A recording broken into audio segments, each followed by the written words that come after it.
Map में ये जो देश देख रहे हैं मलेशिया, ये देश जिसकी लोकेशन बहुत खास है और न सिर्फ लोकेशन बल्कि भारत के साथ रिश्ता भी बहुत खास है। इस बार एक बार फिर से मलेशिया ने क्या 1965 वाली हरकत की है, जानेंगे। आखिरकार पाकिस्तान के लिए पीएम मोदी की ये यात्रा बिल्कुल भी ठीक क्यों नहीं है और एक बड़ी साजिश जो कभी पाकिस्तान तुर्की ने मिलकर रची थी वो अब फेल होती हुई नजर आ रही है। पीएम मोदी के साथ मलेशिया ने कई बड़े ऐलान किए, लेकिन सवाल ये है कि आखिरकार ये देश भारत के लिए क्यों जरूरी है और भारत के लिए मलेशिया क्यों जरूरी है। सबसे पहले मैं आपको बता दूं कि पीएम मोदी की मलेशिया यात्रा बड़ी ही सुखद रही है। पीएम मोदी को लेने के लिए खुद पीएम अनवर पहुंचे और यहाँ पर गले मुलाकात से लेकर कार वाली डिप्लोमेसी यहाँ भी चली। अब पीएम मोदी का स्वागत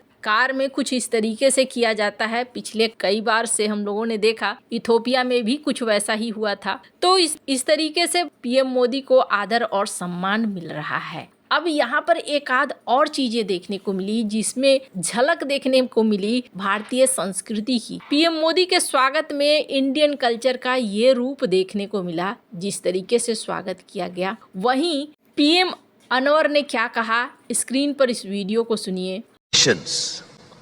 Long before there were embassies and trade agreements, long before there were nation states, traders, scholars and sailors across the Indian Ocean between the subcontinent, Indian subcontinent and the Malay archipelago. Consider the Bali Yatra, one of the oldest maritime commemorations observed in India. It honors that the ancient seafarers who set out from the eastern coast of India for the ports of Southeast Asia some 2,000 years ago.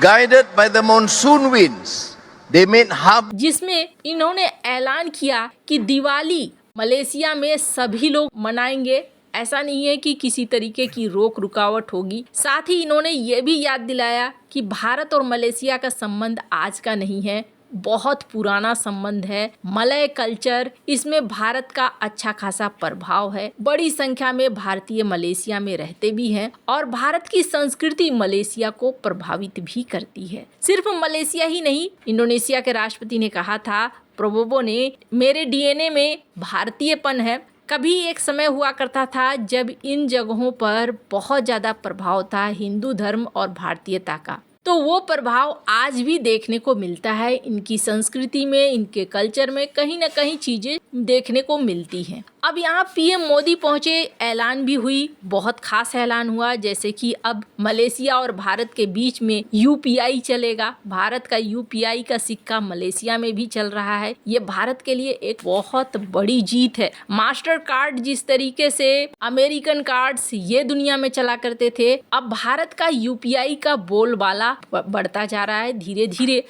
हर देश के साथ। वहीं दूसरी तरफ जो पाकिस्तान ने नहीं सोचा होगा कुछ वैसा हुआ। वैसे क्या हुआ है उस पर भी बात करूंगी, पर मैं थोड़ा सा इतिहास आपको बता दूं। दरअसल मलेशिया का इतिहास क्या रहा है, 1965 के इंडो पाक युद्ध में, उसमें मलेशिया के प्रतिनिधि थे राधा कृष्ण रामानी, जिन्होंने यूएन सिक्योरिटी काउंसिल में कश्मीर मुद्दे में भारत का पक्ष लिया था। इससे पाकिस्तान नाराज हो गया था, उसने मलेशिया से राजनयिक संबंध तोड़ दिए थे। मलेशिया ने पाकिस्तान के आरोपों को खारिज किया था और कहा था कि उसने कोई गलत नहीं किया। बाद में पाकिस्तान ने मलेशिया पर चीन और इंडोनेशिया के साथ मिलकर साजिश रचने का आरोप लगाया था, लेकिन भारत के खिलाफ नहीं।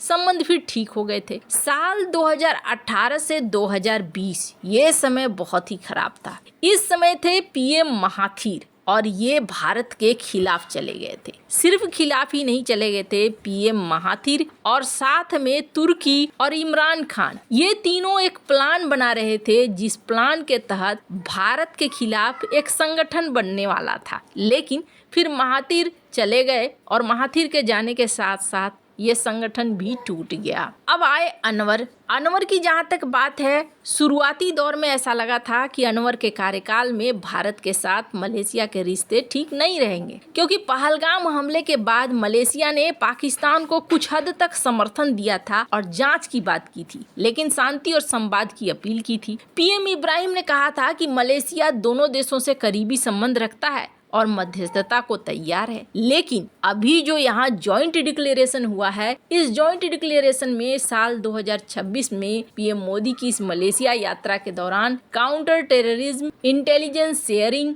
समुद्री सुरक्षा और डिफेंस में सहयोग की बात कही गई है। पीएम मोदी ने कहा कि कोई डबल स्टैंडर्ड नहीं चलेगा, कोई समझौता नहीं चलेगा आतंकवाद के मुद्दे पर, और हम यहाँ एक रणनीतिक पार्टनरशिप के तहत चलेंगे। ये किसी के खिलाफ नहीं बल्कि क्षेत्रीय स्थिरता के लिए है। अब भारत के लिए मलेशिया क्यों जरूरी है? पहली बात तो ये कि दोनों ही देशों के लिए एक दूसरे की जरूरत है। मलेशिया आसियान में भारत का तीसरा सबसे बड़ा व्यापारिक साझेदार है और कुल द्विपक्षीय व्यापार 20 बिलियन अमेरिकी डॉलर तक पहुंच गया है। भारत मलेशिया से पाम ऑयल खरीदता है सबसे ज्यादा। मलेशिया दुनिया का प्रमुख सेमीकंडक्टर हब भी है, खास तौर पर पैकेजिंग असेंबली में 13 से 30% दुनिया की हिस्सेदारी है। भारत अपनी सेमीकंडक्टर इंडस्ट्री को बढ़ावा दे रहा है, इसलिए मलेशिया से सहयोग, सप्लाई चेन, टेक्नोलॉजी ट्रांसफर, निवेश के लिए महत्वपूर्ण है। दोनों देश digital economy, fintech, renewable energy, health care infrastructure में एक दूसरे के साथ सहयोग बढ़ा रहे हैं। साथ ही साथ स्थानीय मुद्रा में व्यापार भी चल रहा है। और दूसरा सबसे बड़ा कारण जियोपॉलिटिकल और रणनीतिक तौर पर देखें तो मलेशिया मलक्का स्ट्रेट पर स्थित है, जो दुनिया का सबसे महत्वपूर्ण समुद्री मार्ग है। यहाँ से दुनिया का व्यापार का एक बड़ा हिस्सा गुजरता है और ये भारत के लिए एक रणनीतिक गहराई दे रहा है। जब भारत ये कहता है कि हम आतंकवाद के खिलाफ एक साथ हैं, एक दूसरे के साथ इंटेलिजेंस शेयरिंग करेंगे, तो इसका मतलब है इस इलाके को लेकर भी। वैसे आपको बता दूं, ये तो रही भारत की जरूरत। अब मलेशिया की क्या जरूरत है? जाहिर तौर पर दो बड़े कारण हैं। चाइना किसी को नहीं छोड़ता है, पहला कारण है, और दूसरा बड़ा कारण है भारत इस वक्त सब देशों की जरूरत है।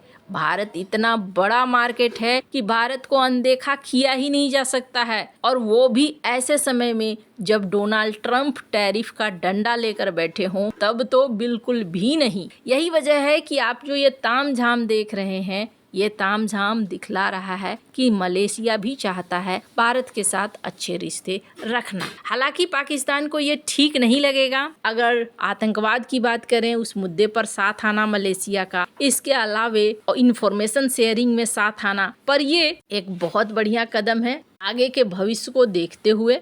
खैर, दोनों के जॉइंट स्टेटमेंट में इसकी झलक भी देखने को मिली। और सबसे बड़ी बात यह है कि मलेशिया हो या इंडोनेशिया हो, ये देश अब इस चीज को स्वीकारते हैं कि भारतीय संस्कृति की छाप उनके देश के अंदर है, और ये भारत के लिए ना एक बड़े गर्व की बात है। आपको क्या लगता है? इन सब मामले में आपकी क्या राय है? कमेंट कर जरूर बताएं। जल्द मिलते हैं अगले वीडियो में नई खबर के साथ।